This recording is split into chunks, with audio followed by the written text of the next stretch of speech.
There's a moment when you realize the loudest person in the room isn't the one with the most power. It's the one sitting quietly in the corner, watching, calculating, saying nothing while everyone else reveals their hand. That person understands something most people never will. True influence doesn't announce itself. It operates in shadows, moves through silence, and strikes when no one sees it coming. You've been taught that influence requires charisma, that leadership demands visibility, that power needs to be displayed. But what if everything you've been told about control is backwards? What if the most dangerous people aren't the ones making speeches, but the ones listening to every word? What if real influence isn't about being seen, but about being felt long after you've left the room? Niccolò Machiavelli understood this 5 centuries ago. While others wrote about honor and virtue, he wrote about reality. While others preached about what should be, he revealed what actually works. And what works isn't what they taught you in school. It's not what your parents told you about being nice and playing fair. It's something far more sophisticated, far more effective, and infinitely more dangerous. In the next few minutes, I'm going to reveal the silent strategies that have shaped empires, toppled governments, and built fortunes without anyone noticing until it was too late. These aren't theories from dusty books. These are psychological tactics being used right now in boardrooms, in relationships, in every power structure around you. The question isn't whether these methods work. The question is whether you'll learn them before someone uses them on you. Because here's what no one tells you about influence. It's not a skill you can choose to ignore. Every day, in every interaction, someone is shaping your thoughts, directing your decisions, controlling your responses. The only choice you have is whether you'll be the one doing the influencing or the one being influenced. And if you're not actively learning these strategies, you're already someone else's target. Most people think influence is about persuasion, about convincing others through logic and emotion. But that's amateur hour. Real influence operates below conscious awareness. It shapes perception before thoughts even form. It controls the frame of reference that determines how people interpret everything they see and hear. When you master these techniques, you don't just change minds. You change the very lens through which people view reality.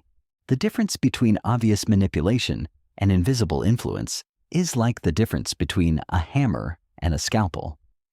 One leaves obvious damage, the other cuts so precisely that the patient doesn't realize they've been operated on. And that's exactly what we're going to explore. How to become the scalpel in a world full of hammers. Let me paint you a picture. You walk into a negotiation, a job interview, a difficult conversation. Everyone else is preparing arguments, rehearsing talking points, planning their attack. But you're different. You've studied how the human mind actually makes decisions. You understand the psychological triggers that bypass rational thought. You know how to plant ideas so subtly that people believe they came up with them themselves. While they're focused on what to say, you're focused on what not to say. While they're trying to win the argument, you're controlling the entire battlefield. While they're playing checkers, you're orchestrating a chess match they don't even know they're part of. That's the power of covert influence. Now I know what you're thinking. This sounds manipulative. This sounds like something only sociopaths and politicians would use. But here's the uncomfortable truth. These techniques are already being used on you every single day. Every advertisement you see, every news story you read, every conversation you have with someone who wants something from you. They're all employing these methods, whether they realize it or not. The real question isn't whether these tactics are ethical. The real question is whether you'll learn to recognize them and use them responsibly, or whether you'll remain defenseless against those who have no such moral constraints. Because while you're worried about being too manipulative, someone else is quietly reshaping your entire worldview. Machiavelli wrote that it's better to be feared than loved if you cannot be both. But he understood something even deeper. The most effective leaders are neither feared nor loved. They're simply indispensable. They become so woven into the fabric of their environment that removing them would cause everything to collapse. That's not achieved through force or charm. That's achieved through invisible influence. Think about the people who truly run your world, not the politicians you see on television or the CEOs giving interviews. I'm talking about the advisors, the consultants, the power brokers who operate behind the scenes. These are the people who understand that real power doesn't come from a title or position. It comes from becoming the source of indispensable value while maintaining complete deniability. They don't make demands. They create situations where their preferred outcome becomes the only logical choice. They don't threaten consequences. They architect scenarios where the consequences manifest naturally. They don't argue their position. They construct reality in such a way that their position becomes inevitable. This is what we're going to master together. Not the crude tools of coercion or the desperate tactics of the obviously manipulative. We're going to explore the subtle art of environmental control, perception management, and psychological positioning. We're going to learn how to become the invisible hand that guides decisions without anyone realizing they're being guided. But first, we need to understand why most people fail at influence entirely. They make one critical mistake that destroys their effectiveness before they even begin. They focus on changing minds instead of changing contexts.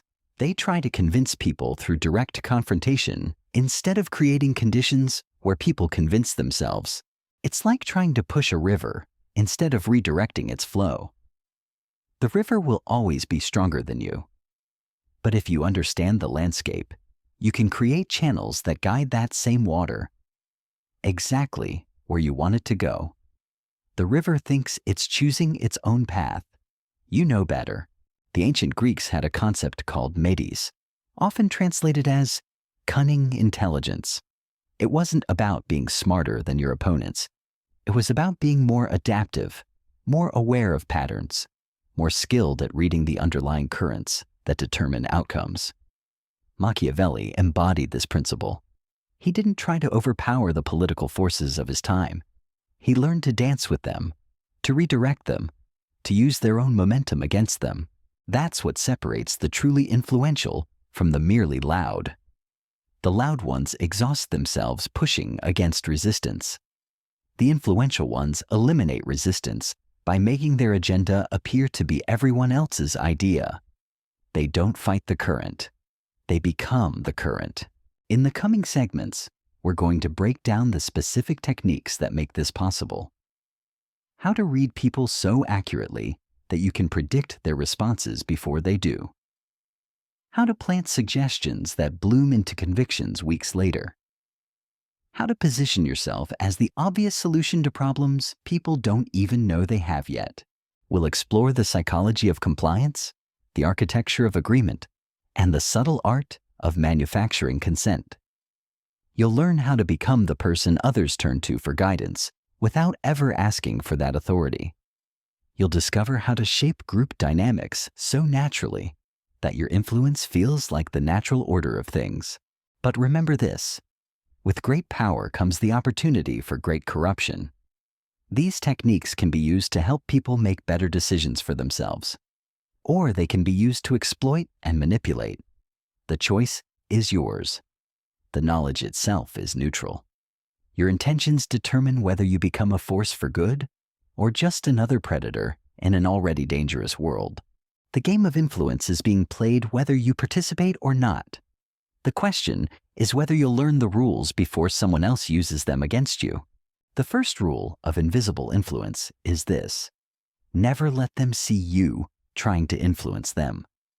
The moment someone recognizes your attempt to control their thoughts, they activate every psychological defense they have. Their mind becomes a fortress. But when influence operates below the threshold of awareness, those defenses never engage. The target becomes an ally in their own persuasion. Most people approach influence like a battering ram against a castle wall. They make their intentions obvious, their agenda transparent, their desired outcome painfully clear. They say things like, "I think you should," or "What you need to do is," or "Let me convince you that." These phrases are psychological alarm bells. They announce that manipulation is incoming, and the stronger the resistance, the harder they push, creating an endless cycle of force meeting force. The masters of covert influence operate differently. They don't push at all. They create vacuum. They make people lean toward conclusions rather than pushing conclusions toward people. They understand that humans have a psychological need to feel autonomous, to believe their decisions are their own. The moment you threaten that autonomy, you create an enemy. But when you enhance that sense of choice, you create an advocate. Here's how this works in practice. Instead of telling someone what to think, you help them discover it. Instead of presenting your conclusion, you guide them through a process that leads to your conclusion. Instead of making arguments, you ask questions that reveal the flaws in their current thinking. The destination is the same, but the journey feels like their idea. This is why the most dangerous people in any organization aren't the ones giving orders. They're the ones asking the right questions. Questions that seem innocent, but carry hidden assumptions. Questions that appear to seek information, but actually plant suggestions. Questions that feel like curiosity, but function like remote control devices for the human mind. Consider the difference between these approaches. The obvious manipulator says, "You should fire John. He's incompetent." The covert influencer says, "I've been wondering about team dynamics lately.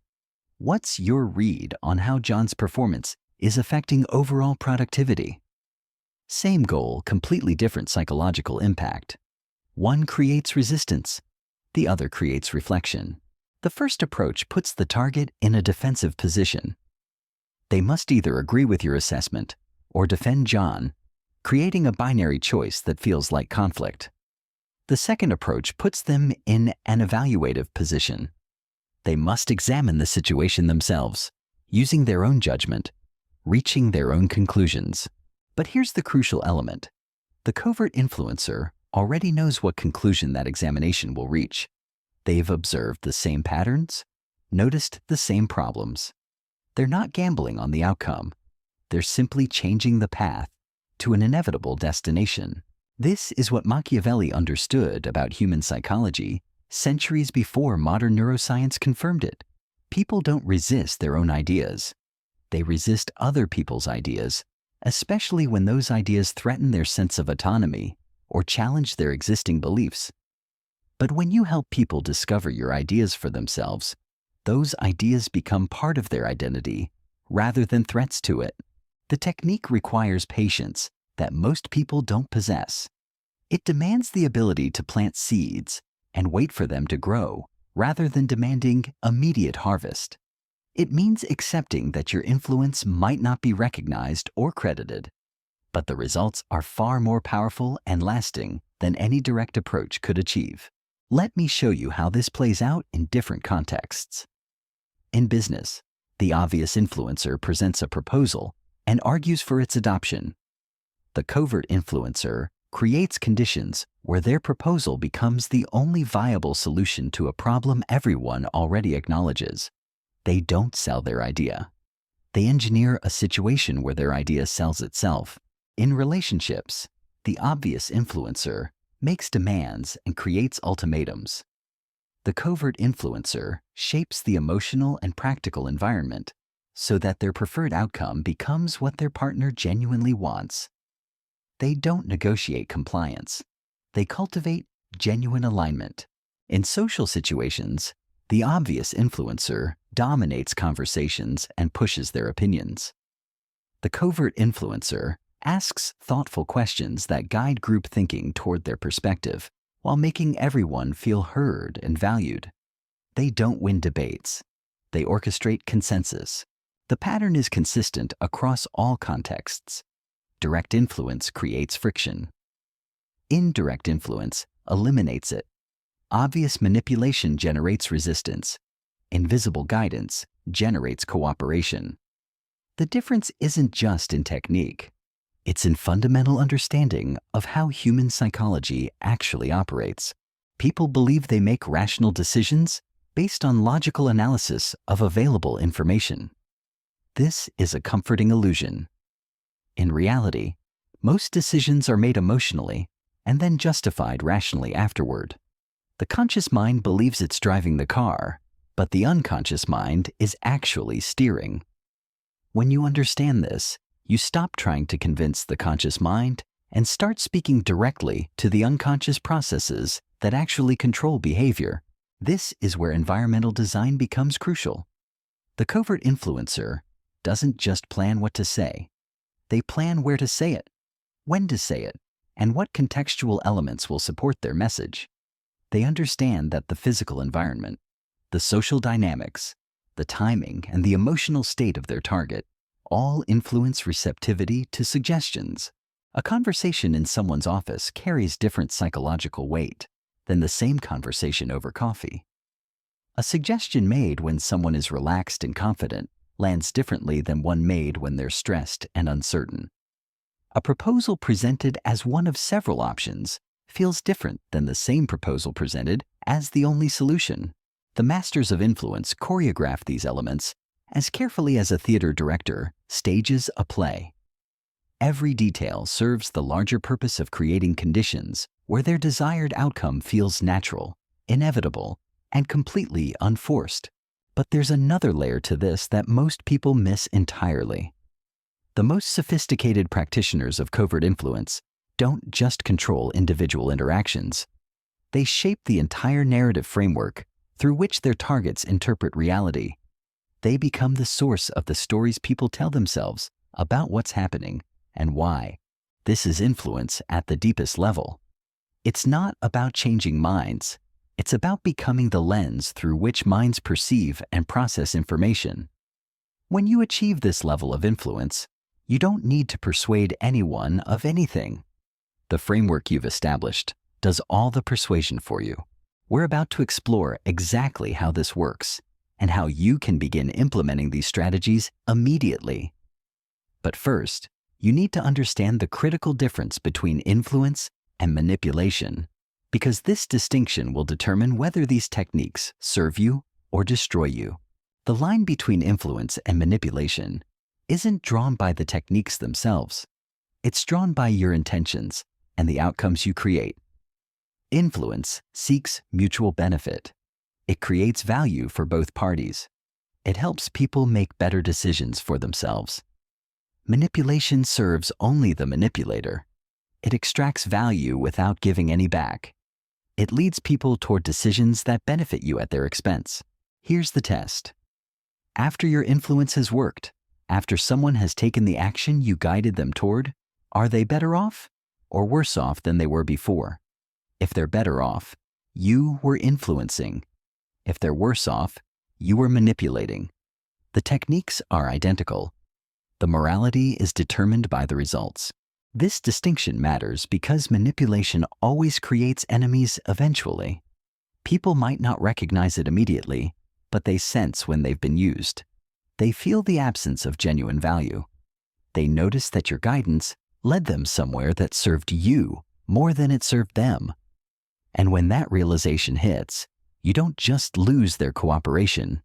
You gain their active resistance. Influence, done correctly, creates allies. People who have benefited from your guidance become advocates for your approach. They recommend you to others. They seek your input on future decisions. They become part of your network of influence because the relationship genuinely serves them. This is why the most powerful people in any field aren't the ones who take the most from each interaction. They're the ones who give the most value while positioning themselves as indispensable sources of that value. They understand that true power comes from being needed, not from being feared. Now, let's talk about the specific mechanics of invisible influence. The first technique is called assumption planning. Instead of arguing for your position, you embed it as an unstated assumption in your questions and comments. You don't say, "You should consider option A." You say, "When you implement option A, what timeline are you thinking?" The assumption that they will implement option A is buried in the question about timeline. This works because the human mind processes assumptions differently than arguments. Arguments trigger analytical thinking. Assumptions slip past that analytical filter and lodge directly in the unconscious decision-making process. By the time the person realizes what happened, the assumption has already influenced their thinking. The second technique is social proof engineering. People don't just want to make good decisions. They want to make normal decisions. They want to fit in with their peer group. When you can demonstrate that your preferred outcome is what similar people in similar situations have chosen, you eliminate the psychological risk of being different. But here's the sophisticated part. You don't just cite examples. You help people discover those examples themselves. You guide them to research that confirms your position. You introduce them to people who have made the choice you want them to make. The social proof feels organic rather than manufactured. The third technique is consequence visualization. Instead of threatening negative outcomes if they don't follow your guidance, you help them imagine positive outcomes if they do. You paint vivid pictures of success, of problems solved, of goals achieved. But you do this through questions, not statements. What would it feel like to have this problem completely resolved? How would your team respond to those kinds of results? These mental rehearsals create neural pathways that make your preferred outcome feel familiar and achievable. The brain starts to treat imagined experiences as if they were real memories of success. This reduces the psychological resistance to taking action. The fourth technique is the illusion of choice. You don't present one option and argue for it. You present multiple options where all acceptable choices lead to your desired outcome. Would you prefer to implement this next month or next quarter? Both choices result in implementation. The only variable is timing. This satisfies the human need for autonomy while constraining the actual range of possible decisions. People feel empowered by having choices, even when all the choices serve your agenda. They focus on selecting between the options you've provided, rather than questioning whether they should choose any of them. The fifth technique is incremental commitment. You don't ask for the final decision immediately. You ask for small commitments that logically lead to larger ones. Each yes makes the next yes more likely. Each small step toward your goal makes the final step feel inevitable. This works because of something psychologists call the commitment consistency principle. Once people take a position or make a choice, they feel psychological pressure to act in ways that are consistent with that previous commitment. You're not forcing compliance. You're creating internal pressure for consistency. But remember, these techniques only work when they're invisible. The moment someone recognizes what you're doing, they activate their psychological defenses. Your influence evaporates, and you've created an adversary who will warn others about your methods. This is why mastery requires years of practice. You must learn to weave these techniques so seamlessly into natural conversation that they feel like authentic curiosity and genuine concern for the other person's well-being. Because in the best cases, that's exactly what they are. The ultimate goal isn't to control people like puppets. It's to become so skilled at reading human nature and creating value that your influence feels like a natural force rather than a deliberate strategy. When you reach this level, people don't just follow your guidance. They seek it out. They trust your judgment because your track record proves that following your lead creates better outcomes for them. This is the art of covert influence. Not manipulation disguised as helpfulness, but genuine helpfulness delivered with strategic precision. Not taking advantage of people's psychology, but understanding that psychology well enough to guide them toward decisions that truly serve their interests while also serving yours. The choice is yours. You can remain defenseless against those who use these techniques without moral constraints. Or you can master them yourself and use them to create value for everyone involved. But you cannot remain ignorant of them. In a world where influence is the ultimate currency, knowledge of these principles isn't optional, It's survival. The game is already being played. The only question is whether you'll learn the rules before someone else uses them against you. The techniques I've shared today are just the beginning. Master these, and you'll begin to see the invisible architecture of influence that shapes every interaction around you. And once you see it, you can never unsee it. The matrix of human influence will be laid bare, and you'll finally understand how the world really works.